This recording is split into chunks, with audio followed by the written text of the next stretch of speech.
Non verbal communication का मतलब ये है कि ये अब रिटन भी नहीं है और ये ओरल कम्युनिकेशन भी नहीं है। You are not using any type of words in this particular communication. That means आपकी बॉडी लैंग्वेज, आपके वॉइस की टोन, जो अदर देन वर्बल या जो वर्ड्स बेस्ड मैसेजेस हैं, ये उनकी बात हो रही है। उसमें आपके आपका फिजिकल डिस्टेंस आ जाता है, उसमें आपके फेशियल एक्सप्रेशंस आ जाते हैं, वॉइस की टोन आ जाती है, बॉडी मूवमेंट आ जाती है, फिर आपका आई कांटेक्ट आ जाता है।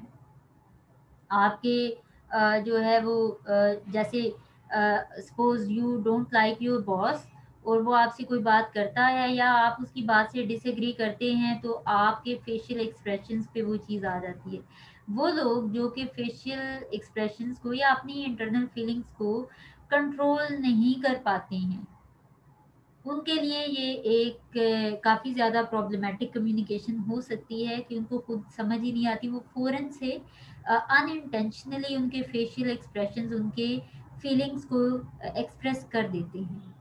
तो उनके कहे बिना ही सामने वाला या जो सेंडर है वो समझ जाता है कि the person is not liking what ever I am saying.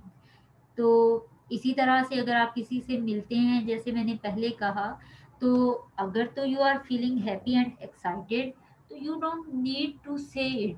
आपके फेशियल एक्सप्रेशंस इनफ होते हैं to represent your internal feelings. इसी तरह से कोई भी किसी के घर अगर आप एज अ गेस्ट जाते हैं, तो वहाँ पे भी what ever the person is telling you, उसकी बेस पे आपके फेशियल एक्सप्रेशंस अगर आ रहे हैं, तो आपकी फीलिंग्स जो है एक्सप्रेस हो रही हैं, तो आप कुछ ना भी बोलें, इवन देन वो अंडरस्टैंड कर जाता है कि यू आर फीलिंग जेलस और you are disliking this thing या कुछ भी।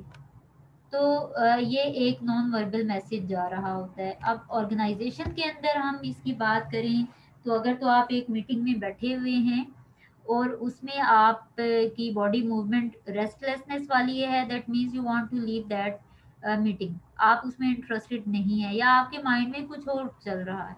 स्पेशली अगर कोई आई कांटेक्ट कर रहा है एक ही जगह पे, सपोज आई कांटेक्ट किया और आप देख पा रहे होते हैं कि वो दिमागी तौर पे कहीं और पहुंचा हुआ है, मेंटली वो यहाँ पे इस करंट मोमेंट में एब्सेंट है। दैट मीन्स उसका फोकस ही नहीं है, वो सुन ही नहीं रहा आपको। तो ये एक नॉन वर्बल मैसेज जा रहा होता है to the sender, to the speaker, कि अब वो रोक दिया, वो बोलने का फायदा नहीं है क्योंकि लिसनर उसकी बात को सुन ही नहीं पा रहा।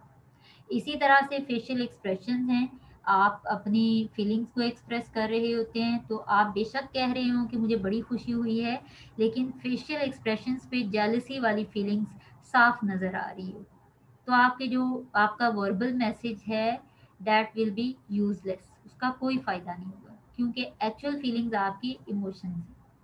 तो नॉन वर्बल कम्युनिकेशन के ऊपर काफ़ी काम ऑर्गेनाइजेशंस करवा रही होती हैं ताकि एक अच्छा एटमॉस्फेयर इनसाइड द ऑर्गेनाइजेशन रहे, और जो एक अनसेड चीज़ें हैं या अनटोल्ड चीज़ें या नॉन वर्बल मैसेजेस हैं, वो कम्युनिकेट ना हो सके।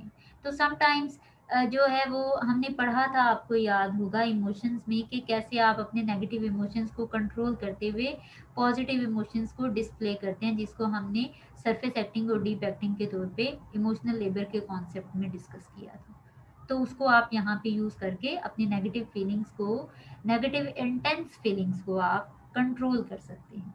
इसी तरह से if you are standing physically distant from a person, that means कि आप उससे ज़्यादा देर बातचीत नहीं करना चाह रहे हैं, आप उसको अवॉइड करना चाह रहे हैं।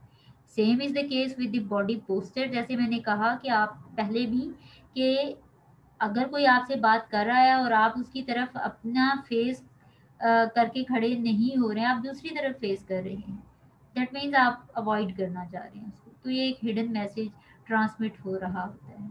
इसी तरह से आई कांटेक्ट है, तो आई कांटेक्ट शोज कि आप का लिसनर आप पे ट्रस्ट कर रहा है, प्लस ये कि वो आपकी बात सुनने में इंटरेस्टेड है।